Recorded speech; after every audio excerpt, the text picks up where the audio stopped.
tahun kelimpahan.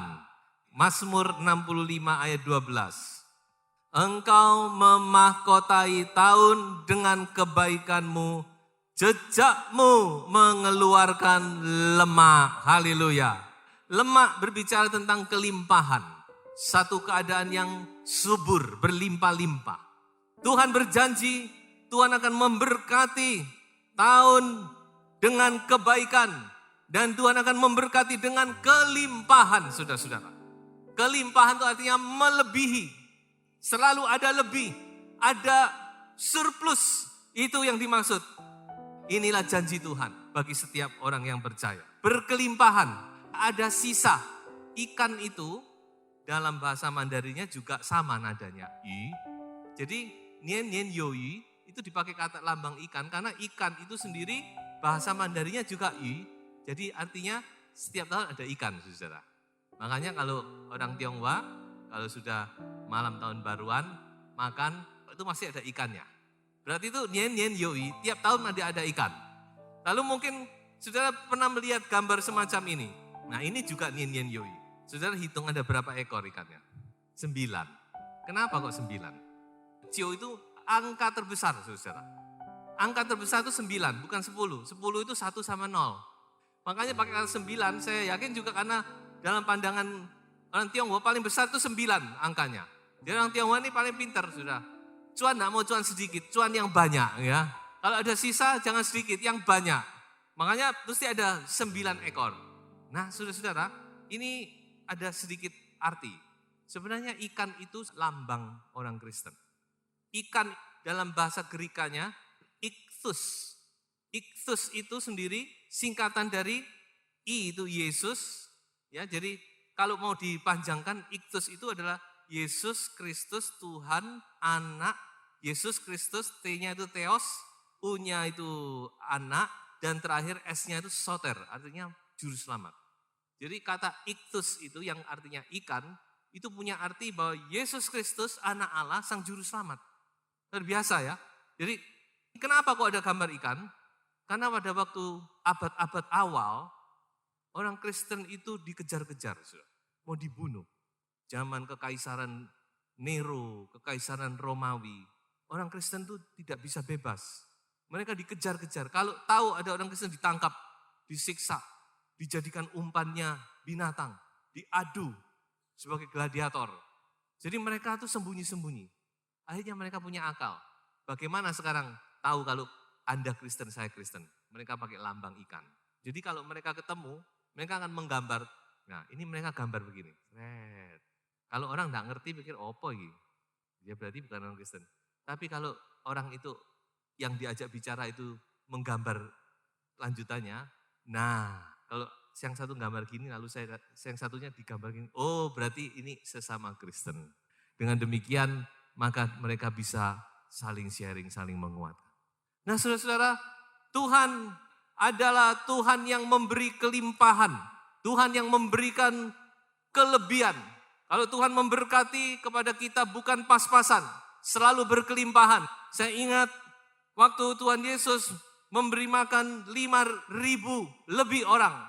Dengan 5 ketul roti, 2 ekor ikan. Sisa berapa?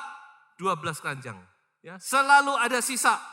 Begitu luar biasa Tuhan. Dikatakan Tuhan memberkati tahun dengan kebaikan dan jejaknya mengeluarkan lemak. Artinya jejaknya itu subur, berkelimpahan, berlebihan.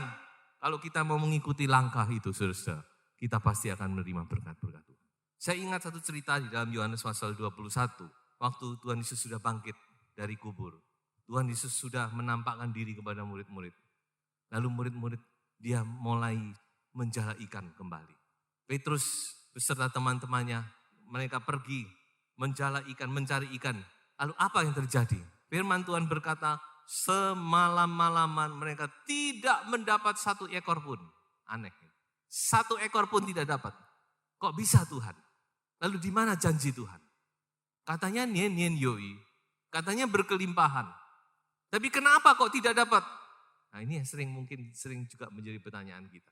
Janji Tuhan memberkati saya.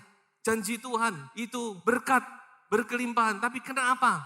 Kok tidak saya alami dalam hidup kita? Nah ini juga yang dialami oleh murid-murid. Sepanjang malam bekerja keras, tidak tidur, ke kiri, ke kanan, muka, belakang, ke tempat-tempat yang mereka anggap mereka bisa mendapat ikan. 1 ekor saja tidak dapat. Bayangkan saudara. Ini satu hal yang tidak masuk akal. Tapi terjadi. Tapi puji Tuhan saudara. Pada saat itu Tuhan Yesus datang. Dan Tuhan Yesus berkata, tebarkan jalamu di sebelah kanan. Mereka ikuti, mereka menebar. Dan apa yang terjadi saudara? Mereka mendapatkan banyak sekali ikan. Besar-besar pula dikatakan. Dan mereka bawa ke darat, mereka hitung jumlahnya ada 153. Perhatikan ini. Kalau firman Tuhan menulis angka, apalagi angka-angka yang aneh-aneh, pasti ada arti rohaninya. 153 angka yang tidak wajar bukan? Tapi dicantumkan di dalam kitab Injil. 153. Saudara 153 itu cuma bisa dibagi 9. Kalau bagi 3 jelas, karena 3 kelipatan dari 9. 9 kelipatan dari 3. Dibagi 9, lainnya tidak bisa. Kalau saudara bagi 9 dapat berapa? 153 bagi 9 berapa? 17. 9 kali 17 dapat 153. Ini punya arti. 9 itu berbicara tentang fullness. Tentang kepenuhan. Juga bicara tentang Roh Kudus. Buah roh, karunia roh, selalu 9. Roh Kudus itu memberkati kita dengan kepenuhan full, complete. Itu 9. Lalu 17 artinya apa?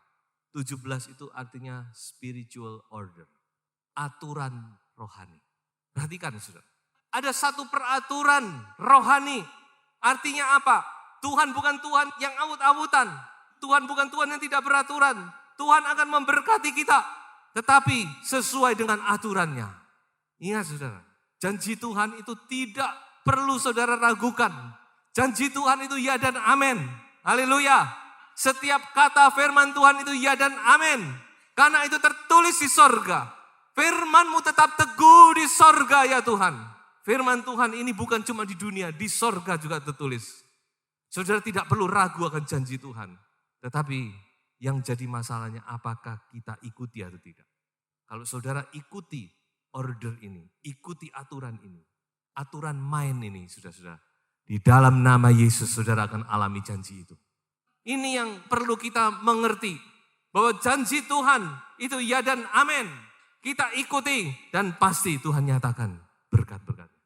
Lalu apa janji Tuhan untuk kelimpahan kita? 3 hal yang penting yang perlu Anda ketahui.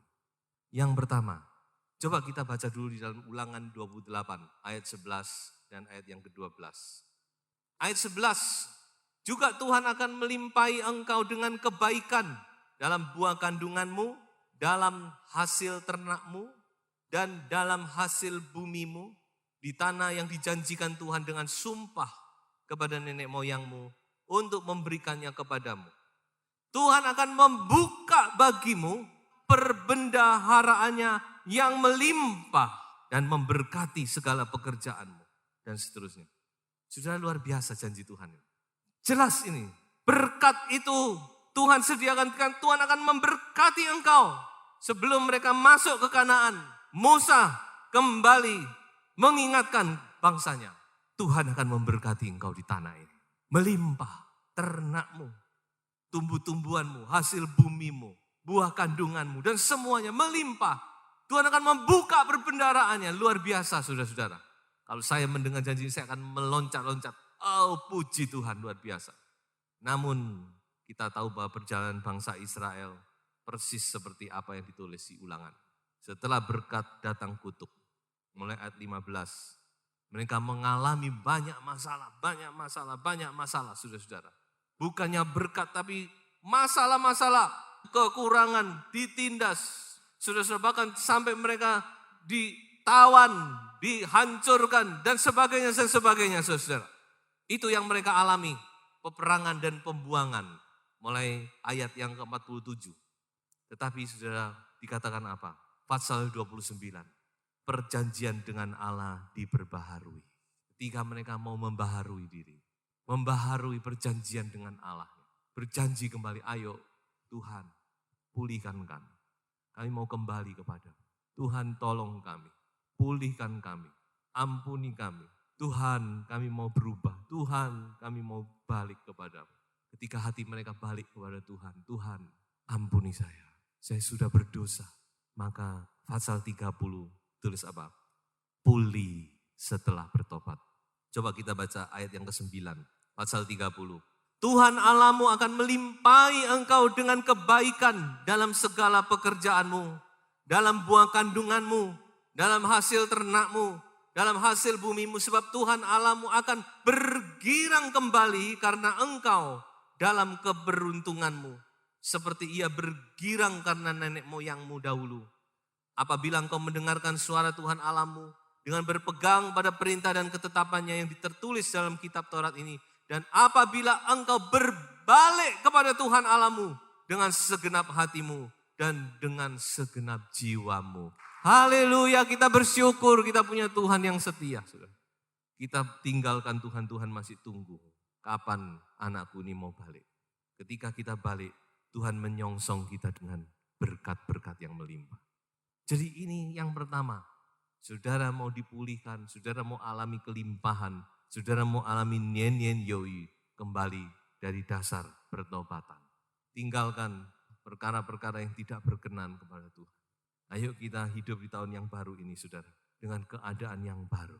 Ingat, dengan bertambahnya tahun, semakin dekat dengan kedatangan Tuhan. Mari kita mau sungguh-sungguh lagi, lebih sungguh-sungguh. Yang sudah sungguh-sungguh, lebih sungguh-sungguh. Yang belum, ayo sungguh-sungguh sepenuh hatimu, berbalik, bertobat, maka Tuhan pasti akan pulihkan engkau. Yang kedua, aturan rohani yang kedua. Mari kita baca di dalam Amsal pasal 3 ayat 9 dan ayat yang ke-10. Muliakanlah Tuhan dengan hartamu, dengan hasil pertama dari segala penghasilanmu, maka lumbung-lumbungmu akan diisi penuh sampai melimpah-limpah. Perhatikan ini, melimpah, lebih dari saudara yang butuhkan, dan bejana pemberianmu akan meluap. Saya senang dengan kata-kata, melimpah, meluap. Ini berarti satu berkat yang lebih dari cukup, saudara-saudara. Dengan air buah anggurnya. Yang kedua bicara tentang apa? Tentang penaburan. Firman Tuhan berkata apa? Jelas. Siapa yang menabur sedikit, menuai sedikit. Tapi siapa yang menabur banyak, dia akan menuai banyak. Ini firman Tuhan. Amsal 11 ayat 24 dan 25. Ada orang yang hemat, tapi hartanya enggak tambah-tambah, malah berkurang. Ada orang yang menyebar harta, tapi makin diberkati oleh Tuhan. Ini hukum-hukum yang tidak bisa saudara mengerti dengan akal pikiran saudara. Tapi itulah hukum firman Tuhan. Itulah aturan firman Tuhan. Itulah spiritual order. Kalau saudara ikuti, maka Tuhan akan nyatakan berkat-berkat. Menabur, banyak menuai. Sedikit menabur, sedikit pula kita akan menuai. Tidak menabur, kita tidak akan menuai apa-apa. Sebab itu tabur. Dan saudara harus ketahui satu hal. Menabur itu bukan dari dompet kita. Memberi itu bukan dari dompet. Memberi itu asalnya dari hati. Mungkin Anda berpikir, dompet saya tipis, bagaimana saya memberi? Saudara tidak usah kecil hati. Karena memberi itu bukan dari dompet. Kaya atau miskin itu bukan dompet yang menentukan, tapi hati. Amin. Orang kaya atau miskin itu ditentukan oleh hati. Ada orang yang sebenarnya hartanya banyak, tapi dia tidak merasa kaya. Karena dia terus merasa kurang terus. Tapi ada orang yang hartanya mungkin sedang-sedang, tapi dia sudah merasa kaya. Dia bisa memberi banyak orang, dia bisa menjadi berkat banyak orang. Inilah orang kaya yang sebenarnya. Memberi juga demikian, saudara. Memberi itu bukan dari dompet. Kalau saudara lihat dompet, mungkin saudara pikir, saya tidak bisa memberi. Tapi memberi itu dari hati. Sidang Jemaat Makedonia, 2 Korintus pasal 8. Paulus puji dia. Dalam keadaan berkekurangan, mereka memberi bahkan lebih dari kemampuan mereka. Ayo di tahun yang baru ini, saudara, minta kepada Tuhan kebebasan untuk kita bisa memberi. Memberi itu perlu kebebasan. Saudara. Tuhan lepaskan ikatan-ikatan. Mungkin ada hal-hal yang mengikat kita. Pikiran-pikiran kita yang mengikat kita. Sehingga kita terus merasa kurang. Kita minta kebebasan untuk kita. Karena itu sumber berkat. Salah satu berkat itu, saudara-saudara. Menabur. Maka saudara pasti akan mendapat berkat yang berlimpah-limpah. Sesuai dengan janji firman Tuhan. Dan peraturan yang ketiga. Yang mau tidak mau juga harus disampaikan. Karena ini memang spiritual order. Mari kita baca dalam Maleakhi pasal 3 ayat 10. Bawalah seluruh persembahan persepuluhan itu ke dalam rumah perbendaharaan, supaya ada persediaan makanan di rumahku. Dan ujilah aku, firman Tuhan semesta alam. Apakah aku tidak akan membukakan bagimu tingkap-tingkap langit dan mencurahkan berkat kepadamu sampai berkelimpahan. Saya tidak bicara khusus tentang perpuluhan, tapi saya bicara ini sehubungan dengan tahun kelimpahan. Karena ini tidak bisa tidak erat hubungannya. Salah satu berkat, the last but not least, adalah kita mengembalikan apa yang menjadi milik Tuhan. Dan ini adalah satu janji yang luar biasa.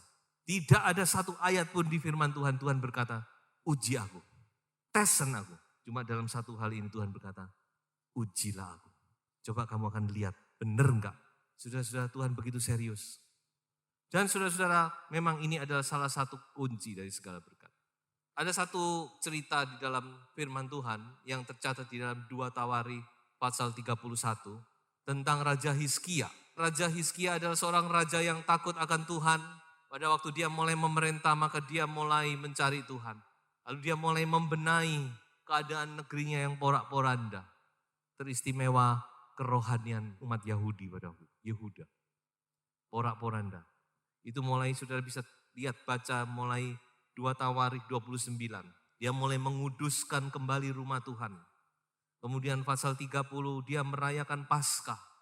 Yang sudah lama sekali tidak dirayakan.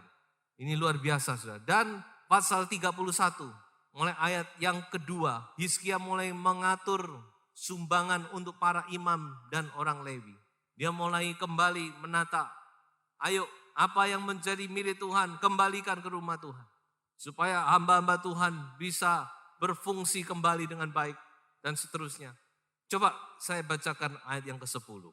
Jadi 2 Tawarikh 31 ayat 9. Hizkia menanyakan para imam dan orang-orang Lewi tentang timbunan itu. Timbunan itu timbunan makanan, minuman yang banyak sekali.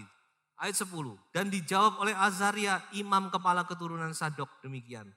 Sejak persembahan khusus mulai dibawa ke rumah Tuhan, kami telah makan sekenyang-kenyangnya, namun sisanya masih banyak. Coba saudara. Perhatikan ini. Masih ada sisa yang banyak sebab Tuhan telah memberkati umatnya. Saudara perhatikan, ketika umat Tuhan merespon, mereka mulai lagi. Apa yang menjadi milik Tuhan, mereka bawa ke rumah Tuhan. Rumah Tuhan diberkati dan bukan rumah Tuhan saja, dikatakan Tuhan juga memberkati umatnya. Sehingga tinggal sisa yang banyak ini. Luar biasa. Ketika spiritual order ini diikuti, apa yang terjadi? Tuhan pun mengikuti firman-Nya. Tidak bisa tidak. Ketika kita taat kepada firman, ketika kita mengambil keputusan untuk kita berjalan sesuai dengan peraturan Tuhan, maka tidak bisa tidak. Tuhan pun akan bekerja sesuai dengan janjinya. Inilah tahun kelimpahan itu, saudara-saudara. Sudah tidak perlu tunggu tahun depan. Ini, tahun yang penuh dengan kelimpahan berkat-berkat Tuhan. Jejakmu mengeluarkan lemak ya Tuhan. Kalau kita mau ikuti jejak Tuhan, maka saudara akan menerima berkat. Sehingga saudara benar-benar setiap tahun punya surplus, bahkan melebihi dari apa yang saudara inginkan dan saudara doakan. Tuhan memberkati.